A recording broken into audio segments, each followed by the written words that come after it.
I serve as Dean of the School of Education and Information Studies at UCLA.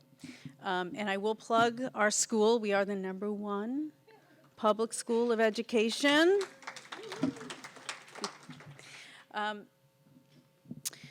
That's because we have amazing faculty and students and staff. Really, it has nothing to do with me.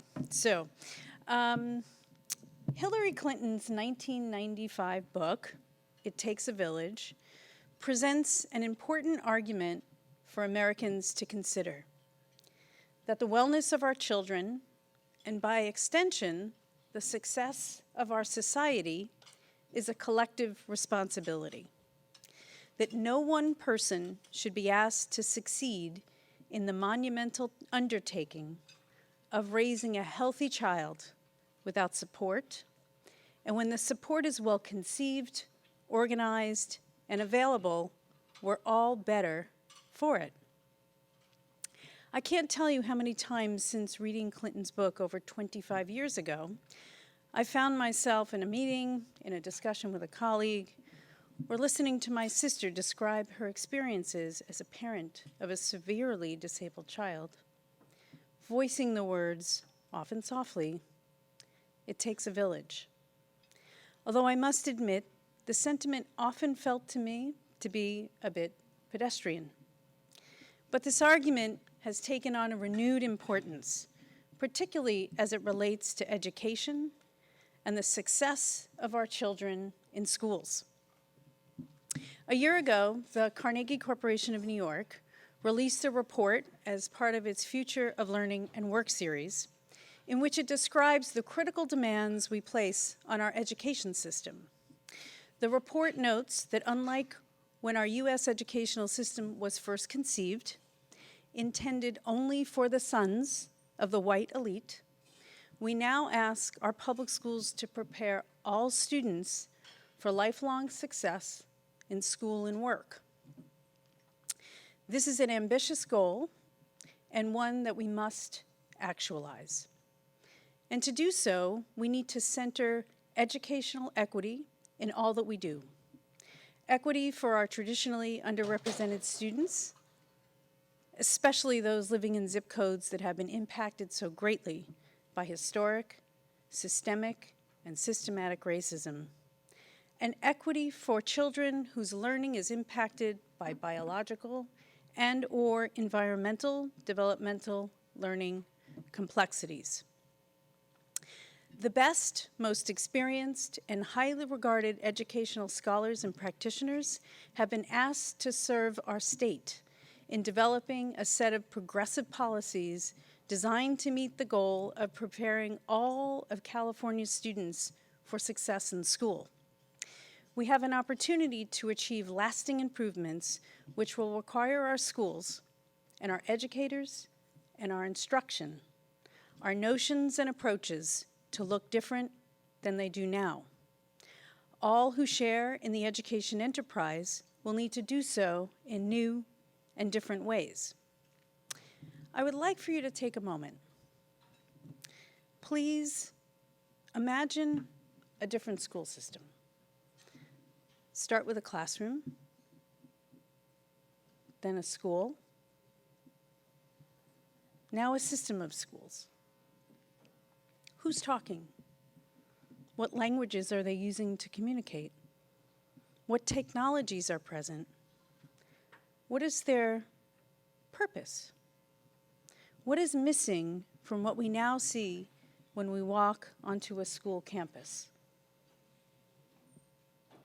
How many of you found it difficult to visualize something different from what we live now? If you did, it's no wonder. The last major large-scale transformation in our schooling structure was in the late 1800s when we moved from a one-room classroom to the 6-3-3 system. 6 years of elementary, 3 years of junior high, and 3 years of high school. To be clear, I'm not going to argue that the 6-3-3 must change to achieve our goal of preparing all students well in school. Rather, I think we must appreciate its long history as an important context for our current transformational efforts. We actually have very good knowledge and have demonstrated on a small scale how to transform learning to meet the needs of all students.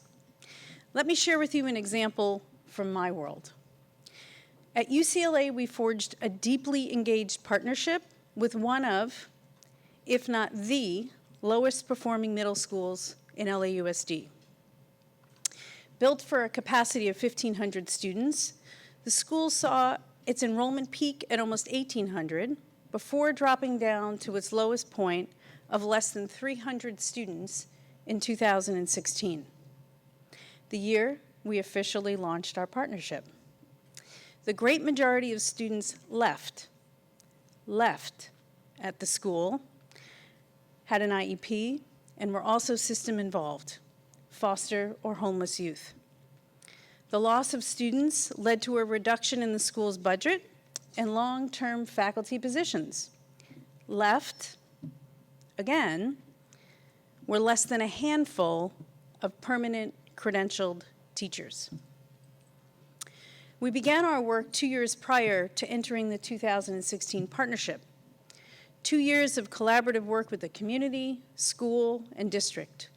We agreed upon a plan for a new autonomous governance structure, a new school structure with the addition of a high school, key strategies for transforming school culture and improving school climate, and accelerating student achievement. A curriculum built around a new pedagogical model informed by neuroscience, an enhanced college-going culture, an integrated social and emotional development curriculum, additional enrichment, extended learning opportunities, and more.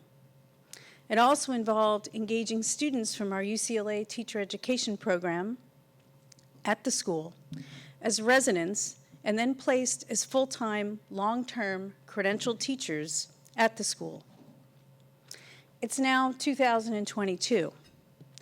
This year, we are graduating our second cohort of high school seniors. All were admitted to and plan to attend college, including community college, and we have our first, what I call, Bruin Squared student, our first man UCLA community school student admitted to UCLA.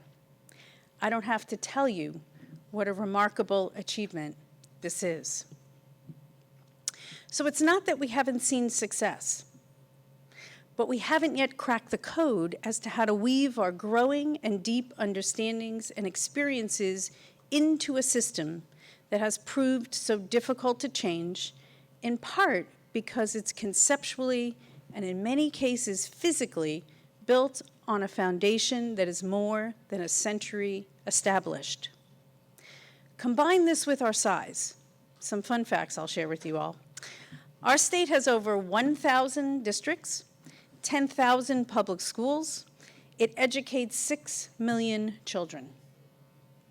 Our public school student population is almost the size of the entire country of El Salvador.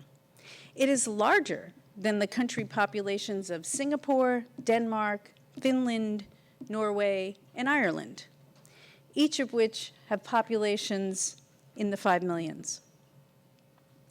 Laid along a once-in-a-generation pandemic, and we now face an urgency to act, which can no longer be ignored. We have a new sense of purpose to reshape, remodel, re-engineer our schools and schooling. Our current best thinking suggests a whole child approach to education will position us to realize our goal of preparing all students for lifelong learning and career attainment. And when research from brain, developmental, and the learning sciences are knit together into a well-articulated theory of change, a well-laid-out logic for action emerges. In a 2018 Learning Policy Institute report, Darling-Hammond and Cook-Harvey provide a framework for a whole child approach. The LPA report is persuasive and instrumental. And the bright spot is that we have much of what we need in state policy to provide us with an opportunity to transform the experiences and outcomes for our public school children. Perhaps not a surprise to most of you here today, the whole child approach doesn't begin by intervening with the child. Rather, it begins by establishing a school community that is intentionally designed and built to nurture and respond to the complexities of the healthfully developing child. Most of our public schools today are pretty different from how we might approach educating a student. I read from the LPA report a description of the whole child approach. A whole child approach to education is one that recognizes the interrelationships among all areas of development and designs school policies and practices to support them. These include access to nutritious food, healthcare, social supports, secure relationships, restorative disciplinary practices, and learning opportunities that are designed to challenge and engage students while supporting their motivation and self-confidence to persevere and succeed. All aspects of children's well-being are supported to ensure learning happens in deep, meaningful, and lasting ways. Given that emotions and relationships strongly influence learning, and that these are byproducts of how students are treated in school, as well as home and in their communities, a positive school climate is at the core of a successful educational experience. School climate, the quality and character of school, is shaped by its interpersonal relationships, teaching and learning practices, and organizational structures that create the physiological and psychological conditions for productive learning. When these features of school life are not supportive, student engagement in learning are undermined. A productive educational system grounded in an understanding of the science of learning and development keeps students in school and promotes academic results by way of meaningful and deep learning, and helps students acquire the social and emotional skills, habits, and mindsets necessary to be successful. To my mind, a first critical step to improving student outcomes through a whole child approach is to build the capacity of the adults who work with them. We must support our current and future educators with the strongest preparation programs, high-quality resources and technologies, and meaningful opportunities for collaboration and professional growth that are informed and shaped by the advancements and understandings offered by basic science. This critical kind of translational work, when what we learn in the laboratory, or the bench, if you will, is used or translated into our schools. That's what this work entails.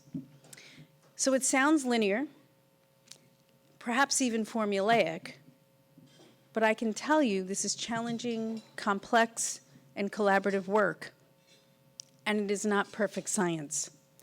There is much distance between a brain image and a pedagogical strategy for a child with ADHD. So a must-do as part of our efforts to educate the whole child is to study systematically the processes and outcomes for our innovations in classrooms and schools so that we can better understand how to best improve and disseminate new educational advancements.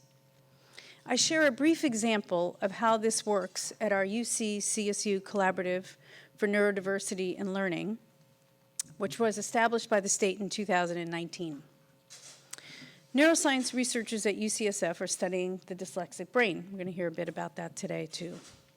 The research is providing a deeper understanding of the functions of the specific language and non-language brain structure.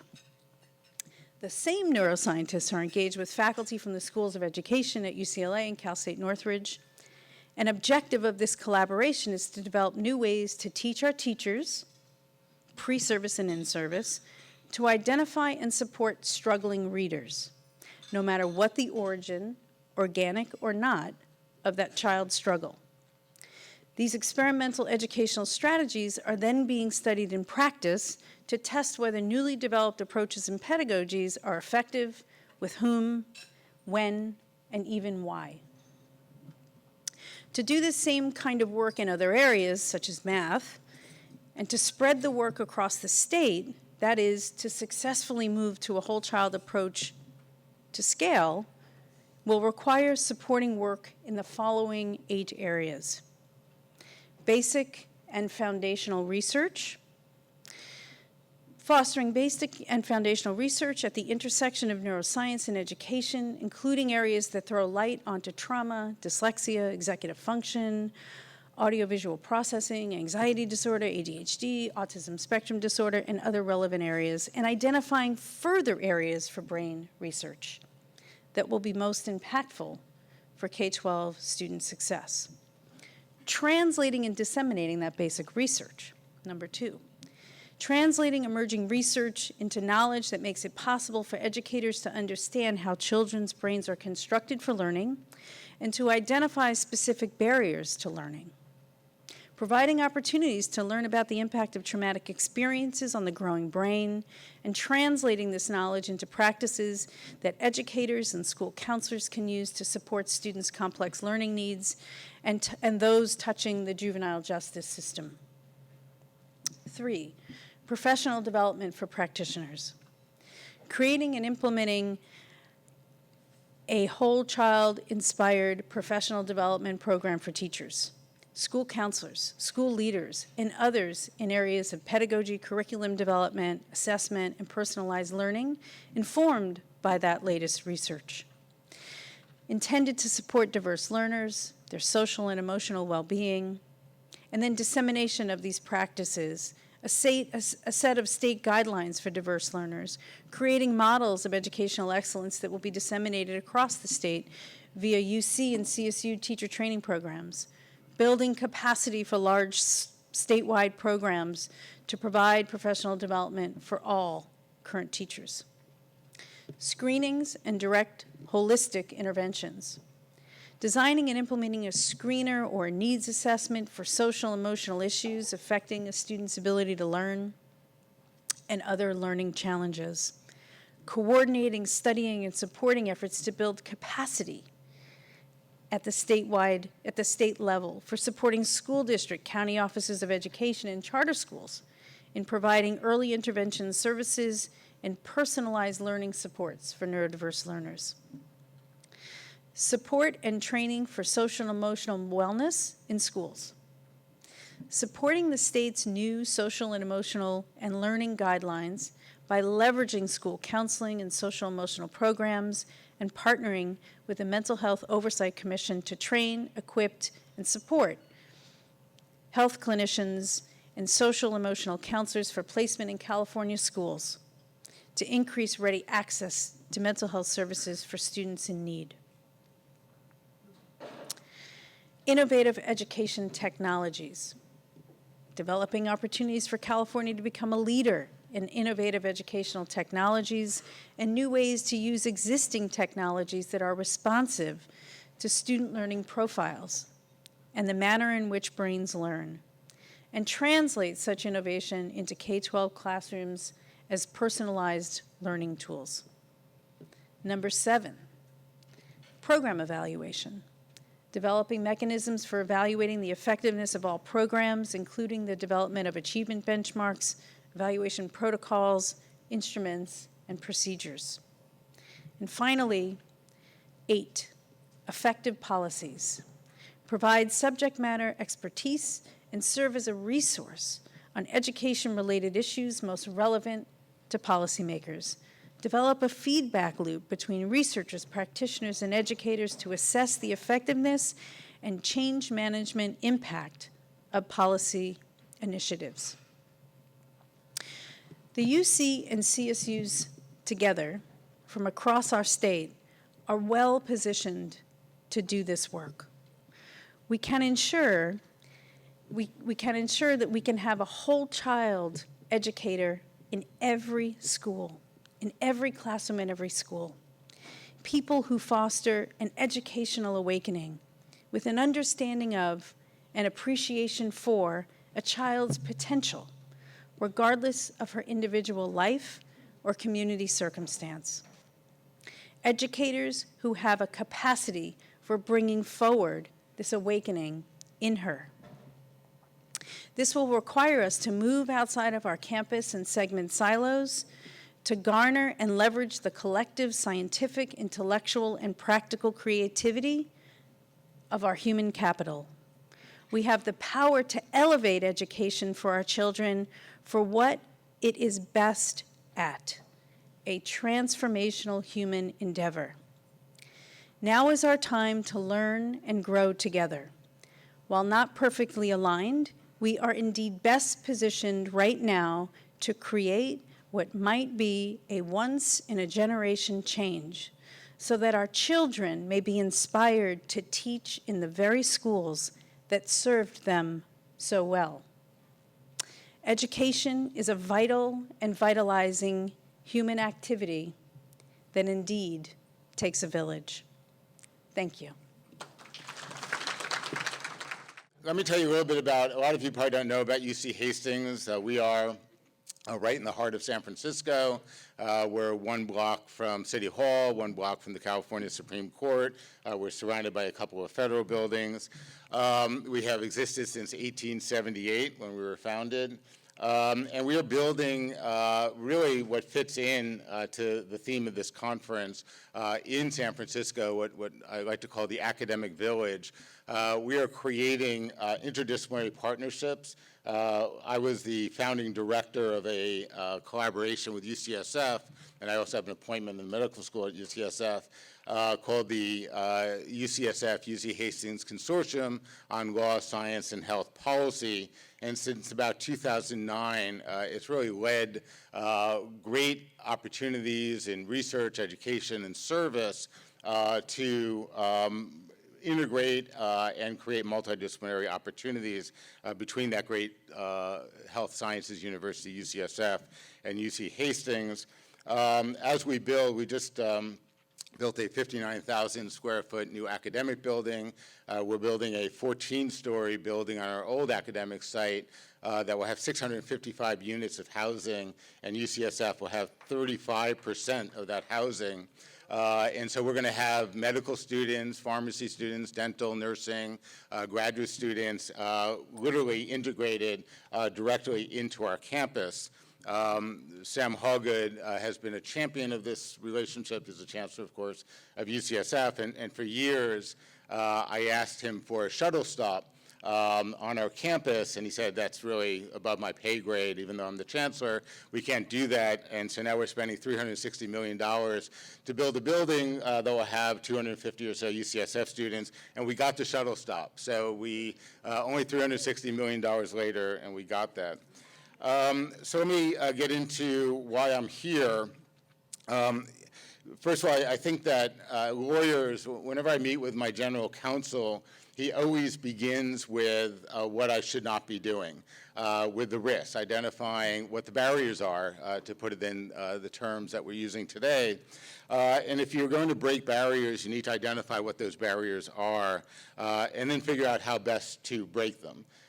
And so a lot of my talk actually is going to be about those barriers, about the caveats that might be associated with the challenges of really making a difference in this space.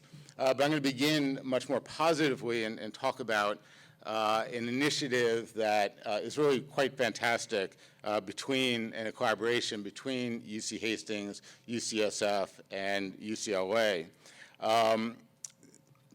This is called the Bench to School Initiative, and before I get into that, I do need to shout out a few people, Steve Carnevale in particular, but Patrick Brennan, Chip Robertson, Andrea Lolini, who's here, who really were the thought leaders behind this initiative called the Bench to School Initiative.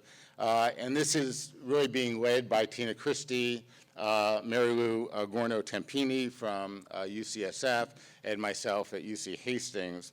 And the initiative is unusual in that it seeks to vertically integrate bench science, laboratory science, as well as other science, both neuro and behavioral, as well as law and policy and education, both the training of teachers and on-the-ground initiatives to address challenges to literacy outcomes among California's children. This past year, the state of California very generously provided $10 million for this effort, this multidisciplinary, interdisciplinary effort between these three campuses. There are two essential aspects of the Bench to School initiative. The first created a collaborative, multi-stakeholder, and multidisciplinary approach between these University of California campuses. As noted, this is a vertical integration of knowledge such that law and policy and educational initiatives and programs will inform and be informed by bench science. Most collaborations in this space have been largely horizontal in that experts from science, law, and education work together in light of extant research and knowledge. And while I was involved with a couple of MacArthur Foundation law and neuroscience networks, and they were built horizontally. You had folks that were there really working together, but it was not this sort of vertical creation that the Bench to School initiative is. The second essential aspect of the Bench to School initiative is that it is designed to create an entity that is separate and independently sustainable from the three campuses. The model can best be analogized, I think, to a three-legged stool. The three legs are the three campuses, UCSF, UCLA, and UC Hastings, and they are initially funded from this generous grant of $10 million from the state. The three campuses are now working collaboratively to build the seat of that stool, which will be, and will be called in the legislation, the California Institute on Law, Neuroscience, and Education, or the California Institute, or CILM. In effect, the three legs of the stool will partner to build a seat to join the three campuses around this effort, with state resources both supporting the legs and rising upward to create this seat, the California Institute. However, in time, it is expected that, and when the legislature expects something, it will be done. It is expected that the seat will identify and support the flow of resources down to and across those three campuses, but also potentially bring in other campuses in the University of California system, as well as the CSU system. The legislature has tasked the California Institute with the following duties, among others. And I will mention Elizabeth is working with us to make this happen, so she'll be taking notes on the following. Provide comprehensive analysis of the overlap of science and society by expanding interdisciplinary research on the legal implications of new scientific knowledge in neuroscience. Promote and conduct interdisciplinary research on socioeconomic factors such as trauma, abuse, social exclusion, discrimination, poverty, homelessness, and neglect. Develop interdisciplinary research protocols and approaches to expand the capacity of specialists in different fields to work together. Conduct longitudinal studies related to the success of teacher preparation and development, pupil interventions, and educational outcomes. And finally, the UC-CSU California Collaborative for Neurodiversity and Learning shall develop curriculum, provide teacher training, professional development, and classroom interventions. So the goal of this initiative is to create an organization and to marshal resources so that science can inform law and policy and educational initiatives, and that law and policy and experience on the front lines of education can inform the hypotheses and research design of science. However, this relationship raises David Hume's famous caveat on the limits of science. That is, that science can describe what is, but cannot prescribe from that empirical premise what ought to be. And so this gets into my caveats. On the science side of it, although it is certainly true that experience and policy should inform the hypotheses on which science proceeds, the science itself must be as free from political influence or bias as is possible. Good science informs policymaking and educational initiatives, but it cannot direct or dictate such decisions. So I appreciate that this might be something of a controversial point and one that's very much worth discussing. So I want to be sure, first of all, that this is my position as an academic and something I've written on before, but it is an insight that I bring to this initiative. And my point is very, very straightforward. The scientists should do all they can to keep separate those times when they are wearing their scientist hats and when they're wearing their advocacy hats. And I'll give you an example from one of my heroes in science, Edward O. Wilson, the great Harvard biologist who died last year. He was a great proponent of biodiversity, a principle that clearly is hard, or should be hard, to be against. He was once testifying before a congressional committee on the effects of logging on the spotted owl in Oregon. In particular, he was there to discuss the science of how the spotted owl, as a keystone species, was essential to the health of other species, such as elk and flying squirrels. He appropriately discussed the effects on multiple subspecies if the keystone species of spotted owl were to be destroyed by logging. However, he then went on in his testimony to advocate for severe limits on logging in order to save the spotted owl and the other animals that would be impacted by its destruction. Now, I very much agree with Dr. Wilson's politics regarding biodiversity.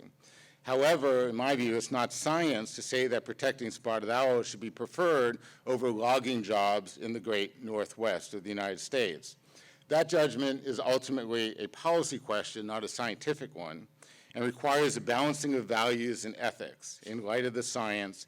And the science, too, might include, in this example, both the biology as well as economics, at least to the extent you think of economics as a science.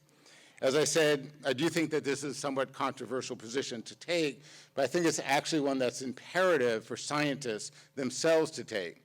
Because I think if our science becomes too imbued with morals and policy positions, then our science will be discounted and not understood and not appreciated for the quality that it has. So I think that it actually serves science itself to remain as neutral and independent, but to inform policymaking and have advocates use that science to the benefit of society.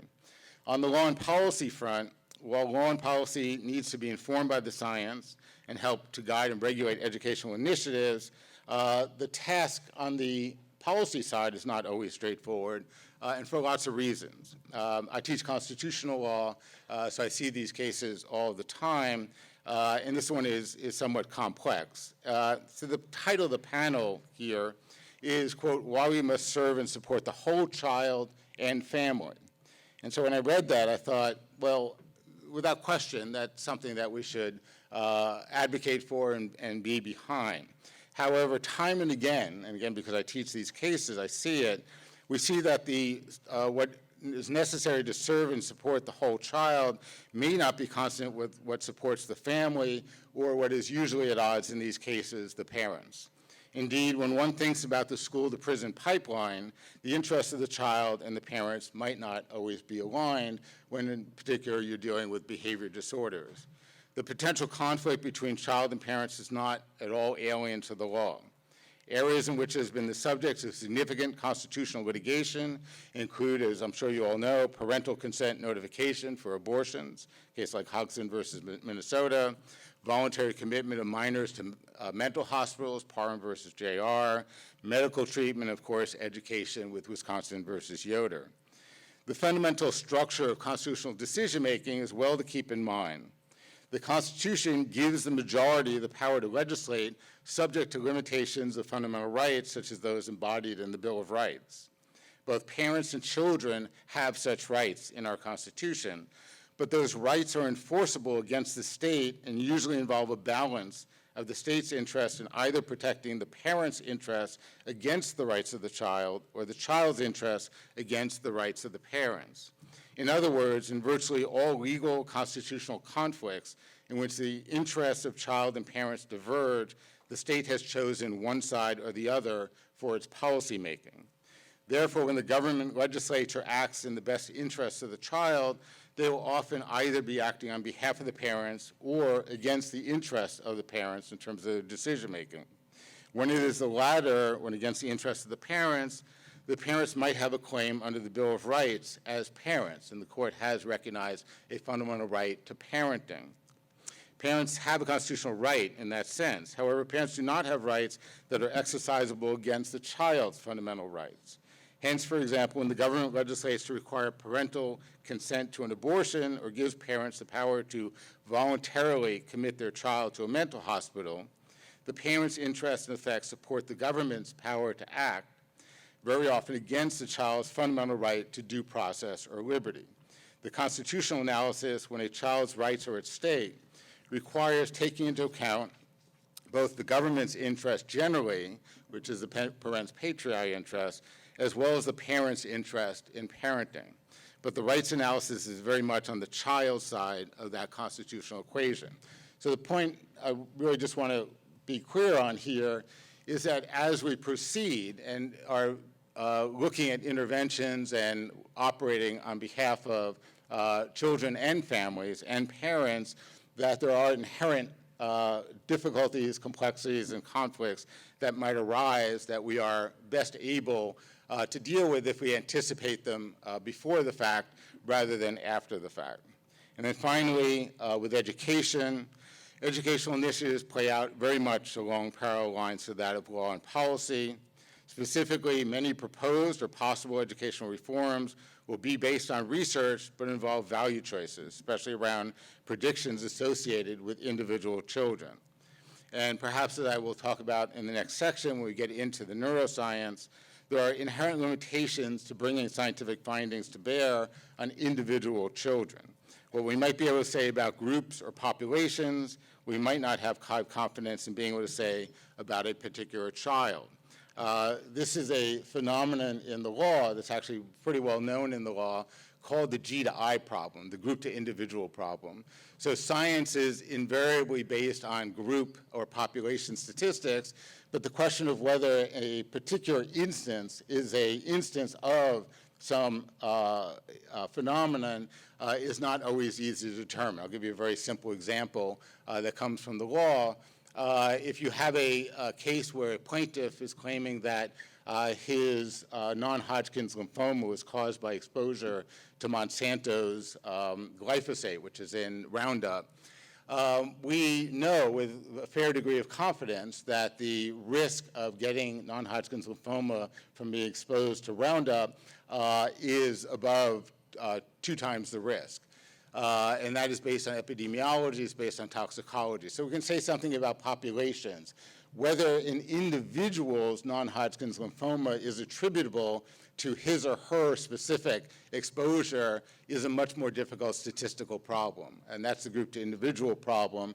And how you get past it, how you manage it, is a very complex statistical problem, and it will be one that will face any integration of scientific knowledge into decision-making that is going to be at the individualized level. So just, again, these are things that you want to recognize. It doesn't mean they're not solvable.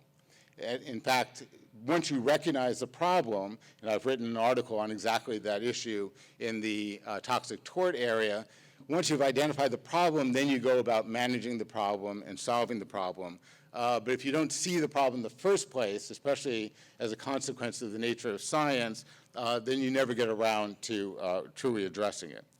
So I'm going to end here. I think that to successfully break the barriers to stand before many of our children, we need a joint partnership, and I think the Dementia School Initiative is illustrative of that. You need a partnership between scientists, lawyers and legal decision makers, policy makers, the legislature, and in particular educators. So thank you very much for your attention. Just a few words about the brain. Then I'm going to talk about why I came to UCSF. I think the principles there are relevant to education. I'm going to talk about very briefly my career, which has been involved with what we call phenotyping, which means at the bedside, figuring out whether someone has Alzheimer's disease, is a healthy elder, or something else. And I think very relevant to education. In the course of this, I ended up studying a disease called frontotemporal dementia, which causes the decrement of our moral brain, our social brain, with catastrophic consequences to society, to the individual, and the caregivers. And I'm going to talk about how this phenotyping was, we call it precision medicine now, which means that everyone's different. We have to understand everybody we see at the clinical, at the anatomic, at the molecular level if we're going to really make a difference. I think David touched on that. There are groups, but each individual with Alzheimer's disease got there in a different way. So that precision, I think, is critical in my work. It's critical in your work. I'm going to, if you aren't convinced, try to convince you about that. Then I'm going to touch on a grant we got from Obama Initiative, Center for Medicare and Medicaid Innovation, to prove the idea that better care was cheaper. And so I'll touch on some of the things that we're doing that I think are relevant to education. And then finally, I'm going to talk about social determinants of health, which is a huge story. And I confess I didn't get it when I started at UCSF, but I think you all in the education space know that this is the ultimate arbiter of fairness and brain health. And if we are not caring about the social determinants of health for every child we work with, they will do badly. And the same is true with elders. I'll come back to that. Okay, so the brain, just a comment or two. We have 86 billion neurons, which is incredible. But even more incredible, we have many tens of thousands of connections with each one of those neurons. And what happens in the brain is that we're born with these neurons. We have some connections, but how our brain is developed, the environment that we live in, the stimulations that our brain gets, is a powerful determinant of who we are. And this is immediately an issue of fairness. If a child does not get the opportunities early in life or in grade school, they are forever burdened in terms of the synapses, the connections in the brain. They're plastic, but they're really plastic when we're young. And that's when we really need to make a difference.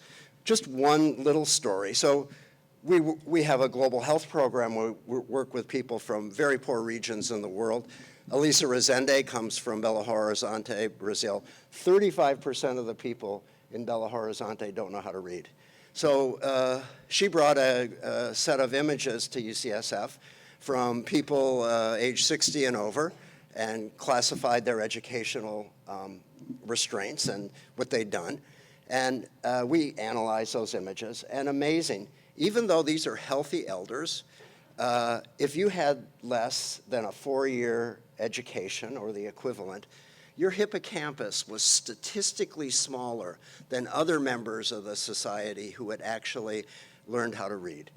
Profound. So this memory area is very plastic, and the people who had not had the opportunity to learn how to read already were profoundly disadvantaged, not only in childhood, but as they moved into adulthood. They are selectively vulnerable. We've learned Alzheimer's disease, no surprise. So what happened at a young age was really important for the rest of their lives. What did Elisa do? And I think this touches on the brilliance of the group here. It doesn't mean one neurologist is working on this. It means that we need political systems that care. We need philanthropists involved with this. Elisa's effort was supported by a philanthropist. She got the Brazilian government to intervene. And so they are teaching people 45 and older who do not know how to read. We have a biomarker now. We have the hippocampal size. Our hypothesis, and I'm pretty sure it's going to happen, is that as these people learn how to read, even as they're elderly, their hippocampus is going to grow.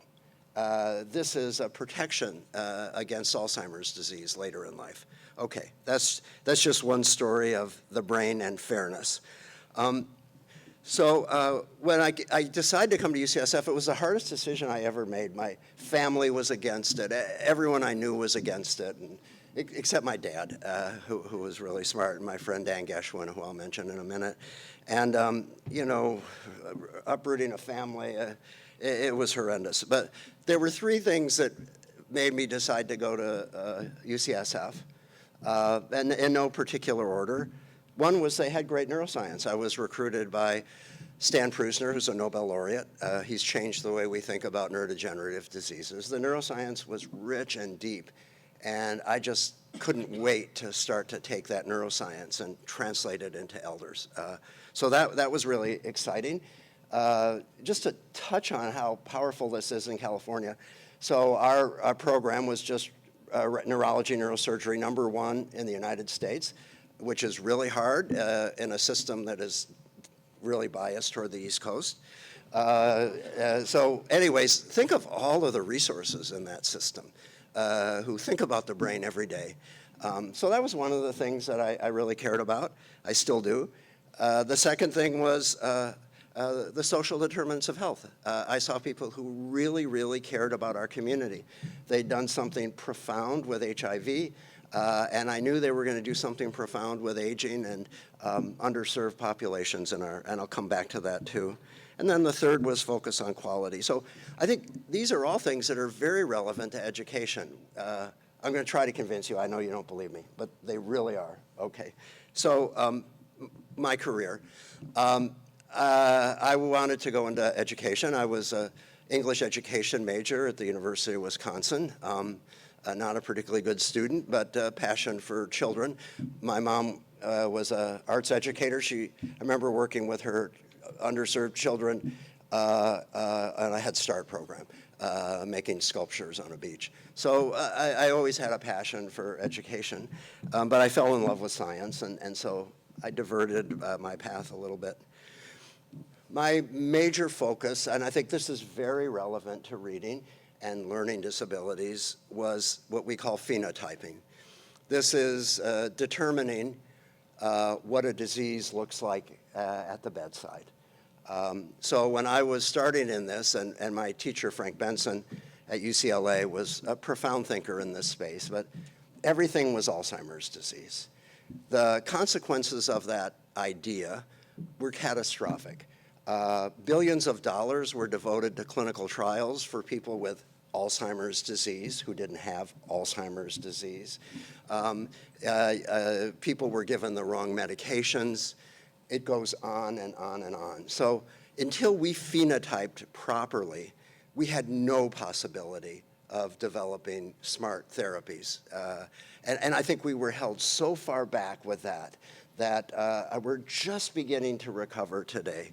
So my work was really focused on the idea that this wasn't just mush. I mean, mush is okay for breakfast, but I don't like it.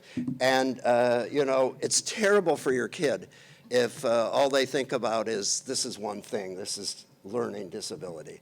It's got to be better than that. It has to be precise. Just a couple examples, not in my space, but Mari Lugorno-Tempini's space. So she thinks if you're called dyslexic, there are 6 different systems that are affected differentially. If you're treating phonetic problems and a kid with semantic problems, you are wasting their time, frustrating them, and frustrating yourself. So understanding in a precise way whether this is an acalculia in a certain circuit or a different circuit, attention deficit disorder, what is that? Well, it's pretty bloody diverse. I wrote a chapter in a book where we touched on this, and looking at the literature, if you get a diagnosis of bipolar disease later in life, 58% of those kids were called ADHD. Is there something different about a child who's going to develop bipolar disease who has ADHD from someone who has a different etiology? You bet there is. And we got to figure that out. So the same was true with degenerative diseases. We now have clinical phenotypes of different diseases. We have biomarkers. It's amazing. I'd never thought this was happen, but we can measure in the blood the markers of Alzheimer's disease. So we are on the verge of being able to do like a little COVID-type kit and tell someone whether they have the proteins of Alzheimer's disease in their brain, and even stage the disease with biomarkers. Wouldn't have been possible if we didn't do clinical phenotyping. So one size does not fit all, and I think the lessons that we've learned with elders are incredibly relevant to children. If we're going to work on the right circuit in the brain, we better know what circuit is not working and what circuit is.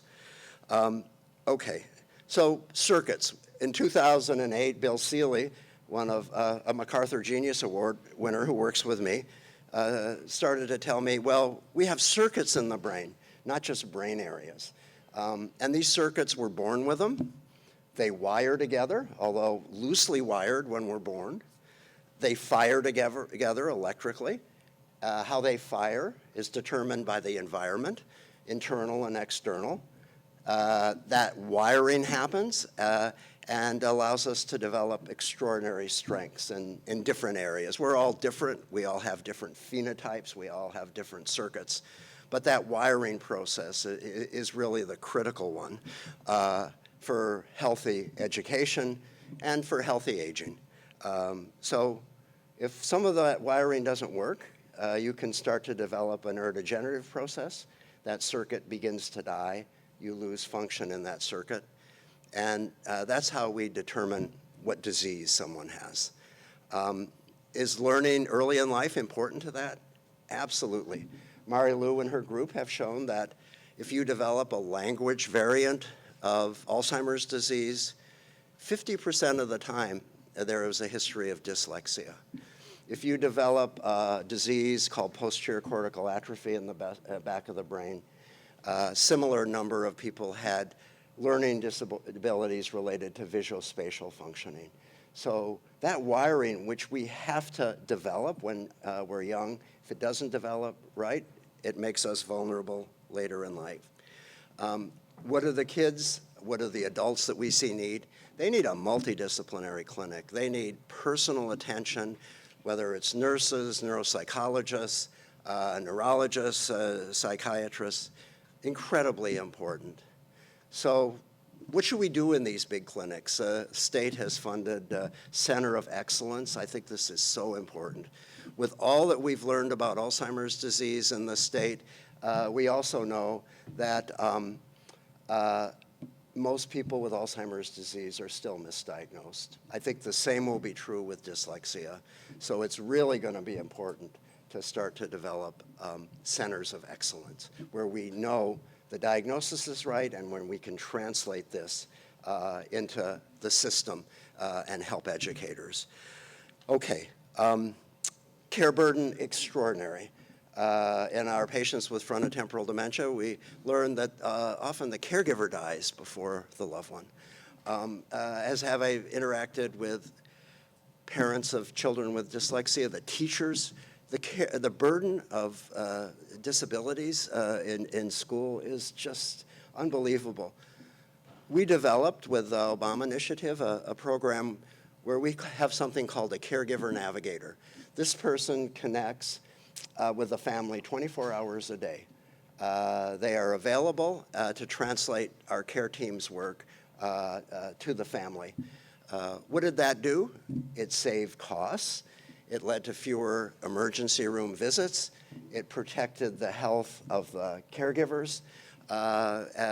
So I think thinking about perfection, quality, excellence around the children that we work with in this state, why not? This state is amazing. The neuroscience, the educators, unparalleled. Okay, I'm going to take 2 minutes, if I can, to talk about social determinants of health. This is an explosion, very relevant to the children you work with. So the Lancet said there are 14 social determinants of health that are accounting for about 40% of the dementia that we see. Isn't that incredible? These are preventable, reversible risk factors. What are they? Well, lack of exercise. We have learned that when we exercise, our muscle, our bone, our brain are releasing all sorts of cytokines. These are proteins that stimulate the brain, decrease anxiety, decrease depression, increase synaptic density.